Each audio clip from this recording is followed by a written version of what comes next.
تبقى عبيط وعقلك على قدك لو انت فاكر ان الزمالك محتاج مهاجم او وينج بس. الزمالك محتاج حاجات كتير قوي في الفترة الجاية.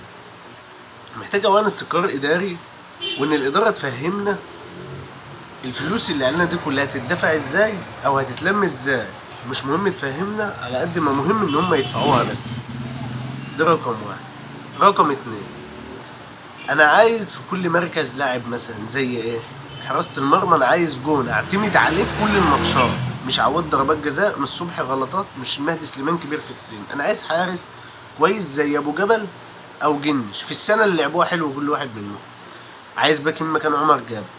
في الدفاع انا مش عايز حد بقى في الباقي، لا باك شمال ولا قلوب دفاع.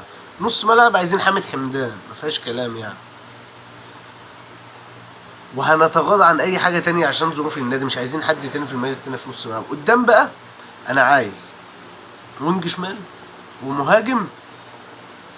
ولو يعني انا لغايه دلوقتي عبد الحميد معالي دي مش مقنعني، ما اقنعنيش خالص، اللي هو ما حتى مش بديل لاخوان 2000.